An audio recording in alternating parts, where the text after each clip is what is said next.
नमस्कार दोस्तों, स्वागत है आपका आपके अपने यूट्यूब चैनल एचआर क्लासरूम में। दोस्तों, आपका प्रैक्टिस सेट सेकंड यहाँ पर मैं लेके आया हूँ। ठीक है, इसमें आपके 15 प्रश्न आपके कंप्यूटर से मिलेंगे और 20 प्रश्न आपके उत्तर प्रदेश विशेष से मिलेंगे।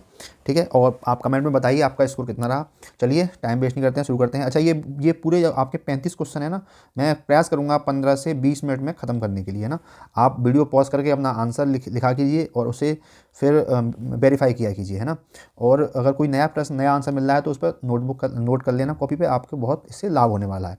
चलिए शुरू कर रहे हैं आपका अपना सेशन। पहला प्रश्न है, कंप्यूटर में एक शब्द का आकार होता है। कंप्यूटर में एक शब्द का आकार होता है। पहला है इनमें से कोई नहीं। देखिए पहला ही विकल्प आ गया, इनमें से कोई नहीं। अगला है एक ही कंप्यूटर में भिन्न होता है, हर मामले में निश्चित है। और डी है एक कंप्यूटर में निश्चित है लेकिन विभिन्न कंप्यूटरों के बीच भिन्न होता है। बहुत अच्छा प्रश्न है। तो इसका सही विकल्प होगा साथियों, वो होगा उसका डी, है ना। प्रोग्रामिंग में कंप्यूटर का जो प्राकृतिक डेटा का साइज है वो सीपीयू के आधार पर एक शब्द का आकार कंप्यूटर के दूसरे से भिन्न होता है। ठीक है, 16 बिट सीपीयू वाले कंप्यूटर के लिए एक शब्द 16 बिट का होता है और मेन फ्रेम पर एक शब्द 16 बिट तक हो सकता है। एक शब्द 16 बिट तक हो सकता है। अगला प्रश्न है, प्रश्न संख्या 2 है, माइक्रो प्रोसेसर की गति को के रूप में जाना जाता है। घड़ी की गति यानी क्लॉक स्पीड, दूसरा है मेगा स्पीड, तीसरा है बिट गति और चौथा है चक्र गति। बताइए इसमें सही विकल्प क्या होगा। तो इसमें साथियों सही विकल्प होगा वो होगा इसका विकल्प ए, है ना। माइक्रो प्रोसेसर जिस गति से निर्देशों को संपादित करता है उसे घड़ी की गति यानी क्लॉक स्पीड कहा जाता है। ठीक है, क्लॉक स्पीड मेगाहर्ट्ज किसमें, मेगाहर्ट्ज यानी ये नापी जाती है किसमें, ये मेगाहर्ट्ज या गीगाहर्ट्ज में इसको मापा, गीगाहर्ट्ज ये भी प्रश्न पूछ सकता है। गीगाहर्ट्ज में इसको नापा जाता है किसको, क्लॉक स्पीड को, यानी इसकी जो गति होती है उसको हम नापते हैं क्लॉक स्पीड को मेगाहर्ट्ज या फिर गीगाहर्ट्ज में। ठीक है, मेगाहर्ट्ज या फिर गीगाहर्ट्ज में, मेगाहर्ट्ज या गीगाहर्ट्ज में। अगला प्रश्न है प्रश्न संख्या 3, रिक्त स्थान भरना है। इसमें कह रहा है कंप्यूटिंग रिक्त स्थान पर ध्यान केंद्रित करता है और पारंपरिक कंप्यूटिंग रिक्त स्थान और रिक्त स्थान पर ध्यान केंद्रित करता है। तो इसका जो सही विकल्प होगा साथियों बताइए वो क्या होगा। इसका डेटा ज्ञान सूचना, सूचना डेटा ज्ञान, ज्ञान डेटा सूचना। तो इसका सही विकल्प होगा वो होगा इसका सी, है ना, ज्ञान डेटा और सूचना।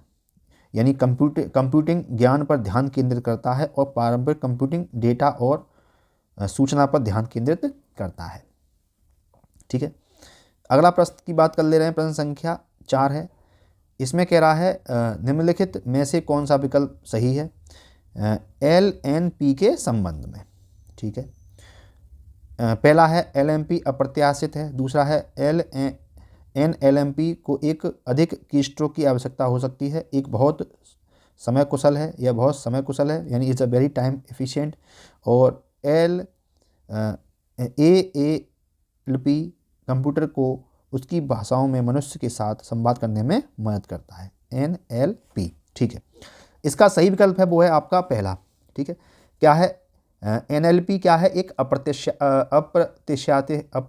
अप्रत्याशित है, यानी इसका मतलब NLP का मतलब होता है नेचुरल लैंग्वेज प्रोसेसिंग, जो आर्टिफिशियल इंटेलिजेंस का एक हिस्सा है। आर्टिफिशियल इंटेलिजेंस आपका पेपर में बहुत आ रहा है।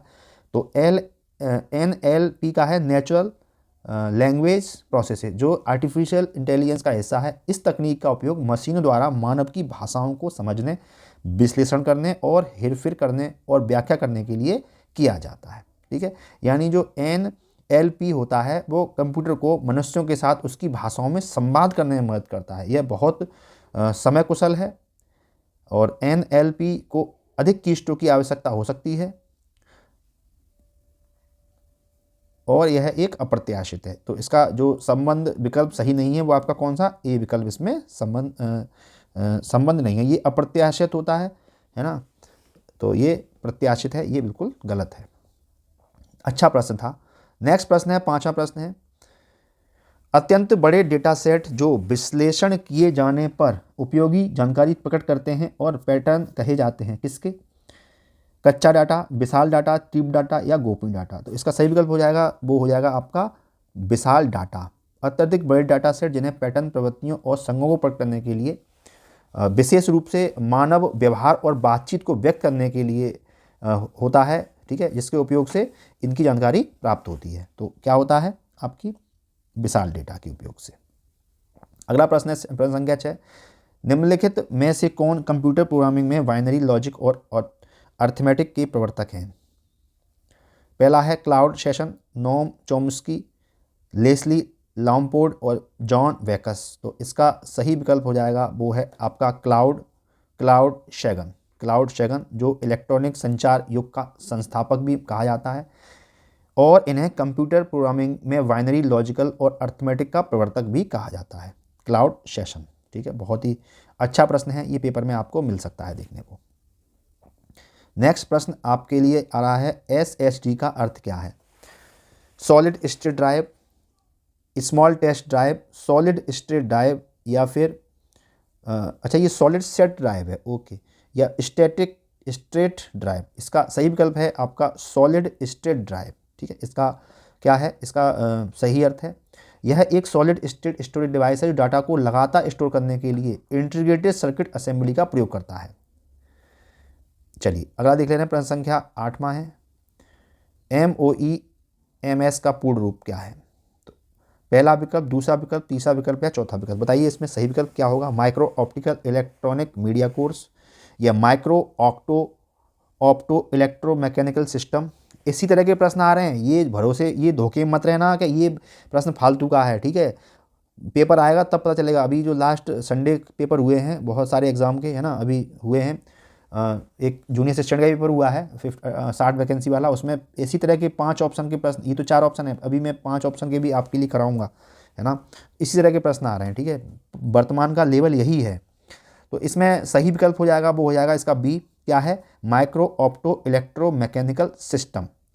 इसके माध्यम से सूक्ष्म आकार के सिग्नलों को तेजी के साथ डाटा से जोड़ने का कार्य किया जाता है इस सिस्टम के माध्यम से। नेक्स्ट प्रश्न है, निम्नलिखित में से कौन सा MS वर्ड 2016 में एक मान्य मेनू आइटम नहीं है? व्यू बिल्कुल दिखाई देगा, मेलिंग्स दिखाई देगा आपको, होम दिखाई देगा, डेटा आपको मेनू में नहीं दिखाई देगा। तो इसका सही विकल्प हो जाएगा आपका डी, डेटा इसमें नहीं दिखाई देगा MS वर्ड 16 में। काफ़ी तेजी से प्रश्न करा रहा हूँ मैं। ठीक है, 10वां प्रश्न है, पूर्व निर्धारित मानों के साथ स्वचालित रूप से फॉर्म आदि भरने वाली सुविधा को कहा जाता है? ऑटोफिल, इंस्टेंट फिलर या फिलअप।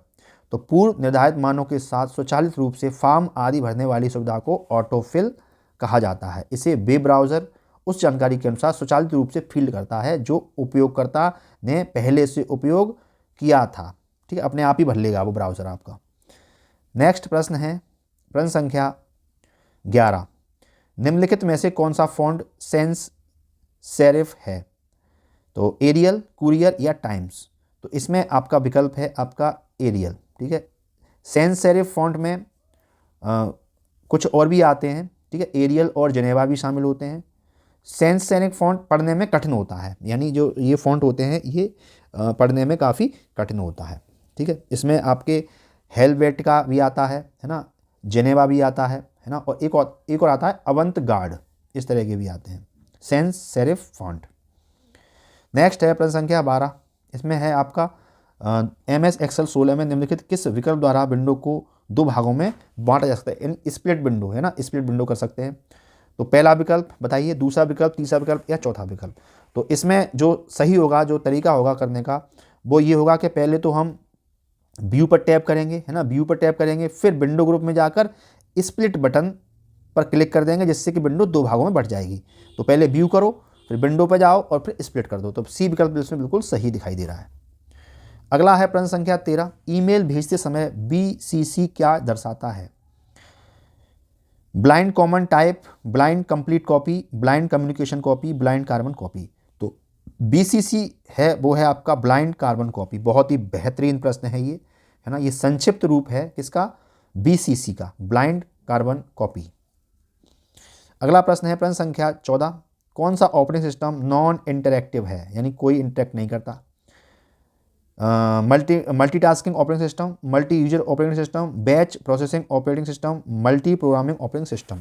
इसमें सही विकल्प हो जाएगा बैच प्रोसेसिंग ऑपरेटिंग सिस्टम। सीधे बैच प्रोसेसिंग ऑपरेटिंग सिस्टम सीधे कंप्यूटर से इंटरेक्ट नहीं करता। यह एक ऑपरेटर है जो समान आवश्यकता वाले समान कार्य लेता है और उन्हें बैचों में समूहित करता है। दोस्तों आज का अंतिम प्रश्न है कंप्यूटर सेक्शन का, निम्नलिखित में से कौन सा सही है कंप्यूटर के बारे में। पहला है कंप्यूटर केवल सॉफ्टवेयर से बना होता है, बिल्कुल नहीं, गलत है। कंप्यूटर स्वयं जानकारी व्यवस्थित कर सकता है, बिल्कुल नहीं। कंप्यूटर केवल हार्डवेयर से बनता है, बिल्कुल नहीं। यह एक इलेक्ट्रॉनिक उपकरण है जो डेटा को संग्रहित, पुनः प्राप्त और संसाधित करता है। तो विकल्प डी इसमें बिल्कुल सही हो जाता है। ठीक है, अब बताइए आपके कितने प्रश्न इसमें सही हुए। नेक्स्ट आपके टॉपिक है उत्तर प्रदेश विशेष, देख लेते हैं इसमें प्रश्न संख्या पहला। कानपुर में स्थित कृषि और प्रौद्योगिकी विश्वविद्यालय का नाम किस स्वतंत्रता सेनानी के नाम पर रखा गया। चंद्रशेखर आज़ाद, महात्मा गांधी, लाल बहादुर शास्त्री या मंगल पांडे। तो सही विकल्प है इसमें आपका चंद्रशेखर आज़ाद के नाम पर रखा गया। इसमें कब रखा गया, अच्छा इसकी स्थापना कब हुई थी, ये हुई थी 1975 में हुई थी। ठीक है, 1975 में की गई थी। अगला प्रश्न है प्रश्न संख्या 2। इसमें जनसंख्या की दृष्टि से उत्तर प्रदेश में प्रथम 5 बड़े नगर आपको इसमें सेट करने हैं। तो इसमें जो 2001 की जनगणना के अनुसार अगर देखा जाए है ना, उसमें 5 बड़े शहर 5 बड़े नगर हैं, लेकिन हम 2011 की हम देखेंगे क्यों, है ना, हम तो 2010 की 2011 की देखेंगे, है ना। तो उसमें पहले पर है 2011 के अनुसार है कानपुर पहले पर है, उसके बाद है लखनऊ है, उसके बाद है आपका गाजियाबाद, उसके बाद है आपका आगरा, फिर आपका आ गया वाराणसी। तो इसमें शायद कोई भी मैच नहीं कर रहा है, ये आप देखें ना, वाराणसी, और उसके बाद आपके आ गया मेरठ, इतने भी हैं सबके लिखा दे रहे हैं। फिर है आपका प्रयागराज, इस तरह से हैं। ठीक है, तो इसमें कोई विकल्प मैच नहीं कर रहा है। नेक्स्ट है प्रश्न संख्या 3। उत्तर प्रदेश में के प्रचार हेतु कन्या सुमंगला योजना की शुरुआत की गई। बहुत ही इंपॉर्टेंट है कन्या सुमंगला योजना। पहले तो ये देखो, ये लड़कियों के लिए, लड़कियों के रोजगार के अवसर के लिए, लड़कियों के डिजिटल साक्षरता के लिए, लड़कियों के लिए खेल में भागीदारी के अवसर के लिए, लड़कियों के लिए स्वास्थ्य एवं शैक्षणिक मानक के लिए। तो इसमें अगर हम देखें तो सही ये जो योजना कन्या सुमंगला योजना शुरू की गई, वो शुरू की गई आपकी 2019 में 2019 में शुरू की गई। इस योजना का उद्देश्य था बालिकाओं को सशक्त बनाना, और इस योजना के अंतर्गत जिस परिवार में कन्या जन्म लेगी उस परिवार को सरकार कितने रुपए देगी, 15,000 रुपये देगी। हर परिवार से अधिकतम 2 बेटियों को इस योजना का लाभ मिल सकता है। योजना में लाभार्थियों की बेटी के जन्म लेने से लेकर उसके स्नातक उत्तीर्ण होने तक सरकार उसको 6 चरणों में कुल 15,000 की राशि देगी। ठीक है, तो इसमें आपका सही विकल्प दिख रहा है वो आपका डी विकल्प बिल्कुल सही दिखता है। लड़कियों के लिए स्वास्थ्य एवं शैक्षणिक मानक के प्रचार हेतु कन्या सुमंगला योजना की शुरुआत की गई। नेक्स्ट प्रश्न संख्या 4। संगम योजना का मुख्य उद्देश्य क्या है। विकलांगों की कल्याण वृद्धि करना, नदियों को परस्पर जोड़ना, नदियों को प्रदूषित मुक्त करना, राष्ट्रीय एकता को बढ़ावा देना। तो साथियों संगम योजना का जो मुख्य उद्देश्य था वो था विकलांगों की कल्याण वृद्धि करना, विकलांगों की कल्याण वृद्धि करना। ठीक है ना। इसका ये शुरू हुई कब हुई, ये शुरू हुई आपकी संगम योजना, ये 1996 में शुरू की गई। इसके तहत ग्रामीण क्षेत्रों में रहने वाले विकलांग व्यक्तियों के समूह को मतलब इकट्ठा करना था और उनकी आर्थिक गतिविधियां बढ़ानी थी। इसके लिए उन्हें 15,000 रुपये की सहायता प्रदान करने का प्रावधान था, किसमें, संगम योजना में। बहुत ही महत्वपूर्ण योजनाएं हैं ये सारी, है ना। नेक्स्ट है प्रश्न संख्या 6। PAC विद्रोह के समय उत्तर प्रदेश के मुख्यमंत्री कौन थे। बहुत इंपॉर्टेंट प्रश्न है। तो उस समय जो मुख्यमंत्री थे वो थे आपके कौन, कमलामणि त्रिपाठी। कमलामणि त्रिपाठी उस समय मुख्यमंत्री थे। कब हुआ था ये विद्रोह, ये हुआ था 1973 में हुआ था, 1973 में हुआ था। नेक्स्ट प्रश्न है कन्हैयालाल मणिकलाल केंद्रीय हिंदी संस्थान कहाँ स्थित है। आगरा में, बरेली में, गोरखपुर में या मेरठ में। तो कन्हैयालाल मणिकलाल केंद्रीय हिंदी संस्थान कहाँ है, ये आगरा में स्थित है। इसकी स्थापना हुई थी 1953 में। जो उस समय राज्यपाल थे, तत्कालीन गवर्नर थे कन्हैयालाल मणिकलाल मुंशी, उनके द्वारा रखी गई। अब ये परिसर भीमराव अंबेडकर विश्वविद्यालय के अंतर्गत आता है। यहाँ पर हिंदी तथा भाषा तथा पत्रकारिता के क्षेत्र में जानकारी दी जाती है। 8वां प्रश्न है उत्तर प्रदेश में कौन सी अनुसूचित जनजाति उत्तर प्रदेश के वाराणसी जिले में नहीं पाई जाती। चेरो, गोंड, खरवार या सहरिया। तो इसमें आपकी जो शहरी जनजाति है ये उत्तर प्रदेश के वाराणसी शहर में नहीं पाई जाती। अति लोकप्रिय धार्मिक पत्रिका कल्याण प्रकाशित होती है कहाँ से? मथुरा से, ऋषिकेश से, गोरखपुर से या वाराणसी से? तो ये कल्याण पत्रिका है साथियों, वो आपकी होती है गोरखपुर से, है ना। इसके जो संपादक रहे हैं वो हनुमान प्रसाद पोद्दार जी रहे हैं। 10वां प्रश्न साथियों, इसमें मेला ऐतिहासिक मेले हैं और उनके क्षेत्रों को मिलान करना है, तो बताना है कौन सा सम्मिलित नहीं है। जल विहार का मेला बुंदेलखंड, बिल्कुल सही है। बटेश्वर का मेला पश्चिमांचल में, ये भी सही है। बलदेव छठ का मेला ये पूर्वांचल में नहीं लगता, ये लगता है साथियों, ये लगता है फरीदाबाद हरियाणा में, फरीदाबाद हरियाणा में लगता है। और शुक्रता का मेला मुजफ्फरनगर में लगता है, सही है। तो कौन सा सम्मिलित नहीं है? आपका सी इसमें सम्मिलित नहीं है। नेक्स्ट है 11वां प्रश्न है, कुशीनगर बौद्धों के लिए महत्वपूर्ण है क्योंकि गौतम बुद्ध क्या हुआ था? यहाँ पर पैदा हुए, यहाँ पर ज्ञान प्राप्त किया, ज्ञान प्राप्त करने के बाद अपना पहला उपदेश दिया, या यहाँ मर गए?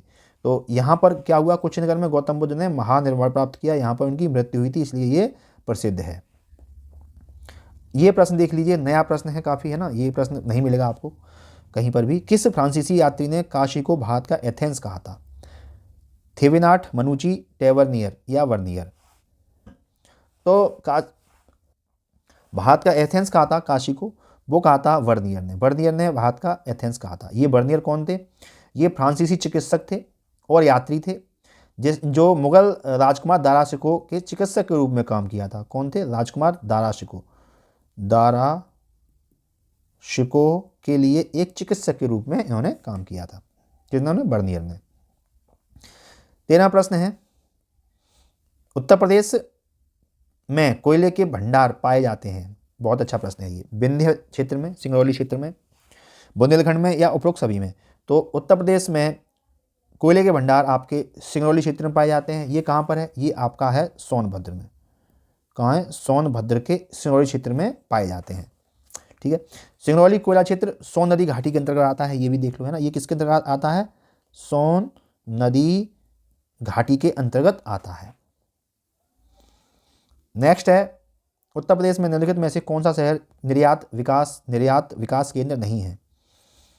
आगरा, प्रयागराज, खुर्जा या मेरठ? तो इसमें आपके प्रयागराज आपका निर्यात विकास केंद्र नहीं है, बाकी तीनों आपके निर्यात विकास केंद्र हैं। आगरा में शिल्प कारपेट निर्यात किया जाता है, संगमरमर निर्यात किया जाता है। खुर्जा में पॉटरी निर्यात की जाती है। मेरठ में आभूषण, है ना, आभूषण निर्यात किए जाते हैं। यहाँ भी टेक्सटाइल, खेल का सामान, स्वर्ण आभूषण आदि निर्यात किए जाते हैं। प्रश्न संख्या है 15, उत्तर प्रदेश की अर्थव्यवस्था में विभिन्न प्रखंडों की अभिनव प्रकृतियाँ निराशाजनक संभावना दर्शाती हैं। कृषि में, उद्योग में, व्यापार तथा वाणिज्य में या सेवाओं में? तो इसका सही विकल्प हो जाएगा साथियों, वो हो जाएगा डी। इसमें सेवाओं में उत्तर प्रदेश की जो है निराशाजनक संभावनाएं दर्शाती हैं। अगला प्रश्न काफ़ी अच्छा प्रश्न है, UPSIDC का मुख्यालय कहाँ है? तो शाहजहाँपुर, फैजाबाद, लखनऊ या कानपुर? तो इसका मुख्यालय है आपका, वो है आपके किसमें? कानपुर में। कानपुर में है UPSIDC का, यानी उत्तर प्रदेश राज्य औद्योगिक विकास निगम। इसकी स्थापना हुई थी 1961 में, ठीक है। उद्योग से संबंधित है ये संस्थान UPSIDC। अगला है, प्रयागराज स्थित अल्फ्रेड पार्क का पुनर्नामकरण किया गया, सबको पता है किनके नाम पर? बिल्कुल, चंद्रशेखर आजाद जी के नाम पर किया गया। अगला प्रश्न है, उत्तर प्रदेश की सबसे बड़ी बहुउद्देशीय परियोजना निम्नलिखित में से कौन सी है? रेहंद, चंद्रप्रभा, माता टीला या बेतवा नहर परियोजना? तो उत्तर प्रदेश की सबसे बड़ी बहुउद्देशीय परियोजना कौन सी है? रेहंद परियोजना है। रेहंद परियोजना आपके सोनभद्र जिले के पिपरी गांव में स्थित है। पिपरी, सोनभद्र में एक गांव है पिपरी गांव में स्थित है। अच्छा, रेहंद को ही गोविंद वल्लभ पंत सागर के नाम से भी जाना जाता है। किस नाम से? गोविंद वल्लभ पंत सागर के नाम से भी जाना जाता है। अगला प्रश्न है आज का, भारत के हरित क्रांति के लिए ब्रेड बास्केट कहे जाने वाले राज्य हैं? उत्तर प्रदेश, मध्य प्रदेश और पंजाब। उत्तर प्रदेश, पंजाब, हरियाणा। उत्तर प्रदेश, पंजाब और कर्नाटक, इनमें से कोई नहीं। तो इसका सही विकल्प है आपका विकल्प बी। उत्तर प्रदेश, पंजाब और हरियाणा ब्रेड बास्केट के नाम से ब्रेड बास्केट कहे जाते हैं। यहाँ पर अभूतपूर्व क्रांति हुई थी 1967 से 67 में, ठीक है। इसके जो हमारे जो क्रांति के जनक थे वो MS स्वामीनाथन जी थे, और विश्व के हरित क्रांति के जनक थे वो कौन थे? Norman Borlaug. और हमारे लिए कौन थे? SM स्वामीनाथन जी। अगला और आज का अंतिम प्रश्न साथियों, यूपी की प्रमुखतम तिलहनी फसल है कौन सी है? सूरजमुखी, कुसुम, राई तथा सरसों या अलसी? तो यूपी की प्रमुखतम तिलहनी फसल है वो है आपकी राई तथा सरसों, राई तथा सरसों। पीली क्रांति की संकल्पना दी गई किसको? तिलहनी फसलों के बढ़ावा देने के लिए। तो साथियों ये था प्रैक्टिस सेट नंबर 2। ठीक है, अभी आप सोच रहे होंगे अगर बहुत ही सिंपल प्रश्न है, ऐसा कुछ नहीं है, लेवल बिल्कुल बढ़ने वाला है ना। पहले ये सबको प्रश्न कर लीजिए, फिर टफ अच्छे अच्छे प्रश्न भी यहाँ पर आपको देखने को मिलने वाले हैं। चलो ठीक है साथियों, मिलते हैं कल किसी और नए अच्छे इन्फॉर्मेटिव सेशन में। तो तक के लिए जय हिंद, जय भारत। और प्लीज़ कमेंट करके बताइए आपके कितने प्रश्न सही हुए, और अगर कोई सुझाव देना हो तो आप कमेंट करिए। ठीक है, अगर हिंदी को भी इसमें इंक्लूड करना चाहते हैं तो बताइए, और जीएस हिंदी दोनों को, तो दोनों को कर देंगे एक साथ, है ना। चलिए मिलते हैं कल, तब तक के लिए जय हिंद, जय भारत।